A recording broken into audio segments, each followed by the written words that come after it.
এখন আমরা ছিল গণভবনের ভিতরে একটা জায়গায় যেখানে হচ্ছে মানুষ অনেক লুটপাট করতেছে। বিষয় এটা না, বিষয় হলো জনগণের সাফল্য আসছে এবং ছাত্রদের এই ইয়ং ফ্লুয়েন্সের সাফল্য আসছে। আজকে দেখেন অনেক মানুষ, যেটা বলার বাইরে।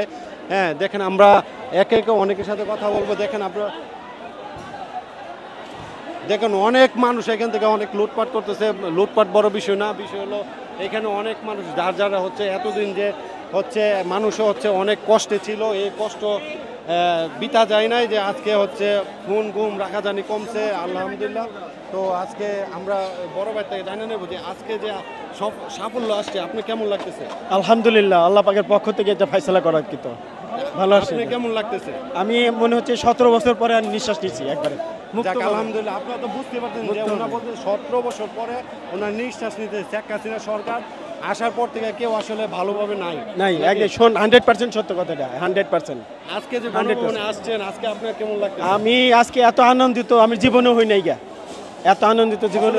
এই ফিল্ডে আমারও এরকম আনন্দ লাগতেছে, এটা বলার বাইরে। হ্যাঁ, তো আমরা কিন্তু দেখতেছি যে হচ্ছে অনেকে আসছে এখানে, অনেক মানুষ, যে অনেক আন্দোলনকারী মানুষ এবং জনগণ যারা হচ্ছে মানে অনেক আনন্দ, মানে অনেক উল্লাস করতেছে। এই প্রতি লক্ষ লক্ষ লক্ষ সারা বাংলাদেশ ঘেরা ফেলে ফেলেছে, এত লোক আসে, মনের উৎসাহে আসছে সবাই। এখানে দল বল নির্বিশেষে সবাই আসছে। এই নাই সরকারের পতন ঘটানোর জন্য সবাই আসছে, অন্য কোনো কাজ আসেনি। স্বৈরাচার সরকার পতনের জন্যই আসছে, অন্য কোনো ব্যাপার না।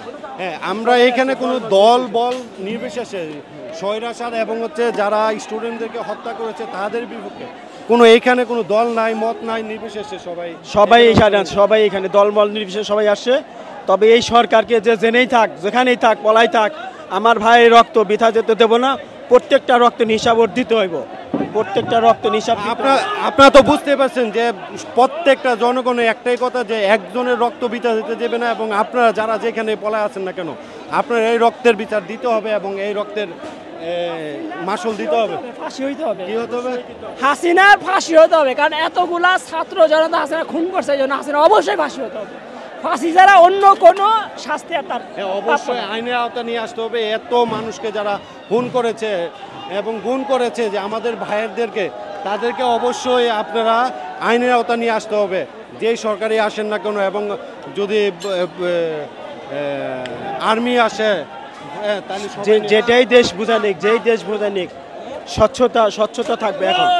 এখন বাংলাদেশে আর কেউ এরকম রাজনীতি করতে। ভাই গণভবন থেকে খাতা ভাই, আপনি কিরকম ফিল? অনেক ফিল লাগে ভাই, অনেক ভিড় লাগতেছে ভাই। কি খাতা পাইলেন ভাই? হ্যাঁ, কি খাতাটা কি পাইলেন? খাতাটা পাইলাম ভাই। গণভবনে এসে যে বাইলা মাছ নিছি, বাইলা মাছটা কই? বাইলা মাছ নিছি, মাছ এলো বাইলা মাছ বাইলা মাছ ভাই, বাইলা মাছ নিছি গণভবনে এসে। এটা ভাই ইতিহাস, জনগণের সম্পদ। কোনোদিন এই জায়গায় আসতে পারবো এই চিন্তা আমরা কোনোদিন করতে পারি নাই। 1952 আন্দোলন, ভাষা আন্দোলন আমরা ছিলাম না। 2024 একটা বাচ্চাদের পুতুল নিয়ে যাচ্ছে, যে আপনার কেমন লাগতেছে? অনেক ভালো লাগতেছে। এটা জনগণের সম্পদ, জনগণ নিয়ে যাচ্ছে। জনগণ।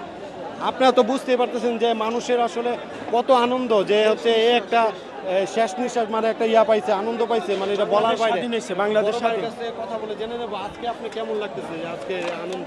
এটা তো আসলে এই আনন্দ তৃপ্তির আনন্দ, অনেক আনন্দ, যেটা আমরা 52 এবং 70-এ যে গণঅভ্যুত্থান আমরা দেখি নাই, আজকে 2024-এ সেটা আমরা দেখলাম। এবং আজকের এই বিজয় জনগণের বিজয়, এবং এর অনুভূতি আসলে বলে শেষ করা যাবে না। আমাদের যে 17 বছরের অত্যাচার, অবিচার এবং নিপীড়ন নির্যাতনের আজকে তার বিচার হয়েছে। আজকে মানুষ সেটা দেখাই দিচ্ছে আর কি।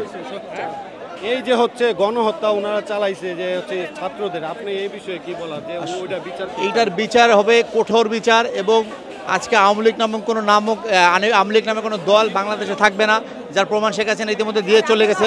সে দেশ ত্যাগ করেছে, তার নেতাকর্মী এবং শত শত সম্পদ নিয়ে এসে বিমান ভরে ভরে নিয়ে গেছে তার সম্পদ। অতএব শেখ হাসিনার দেশে আসতে পারবে না এবং আওয়ামী লীগ নামে কোনো দল এই দেশে থাকবে না।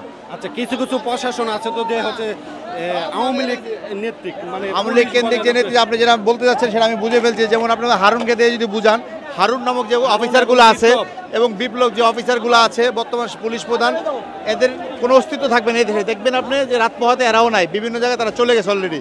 এবং তাদের যে আন্ডারগ্রাউন্ড আছে, তাদের যে বিভিন্ন গ্রাউন্ড তারা ইউজ করতো, সেই গ্রাউন্ডে তারা ঢুকে গেছে অলরেডি চলে গেছে। ধন্যবাদ ভাই, থ্যাংক ইউ। হ্যাঁ।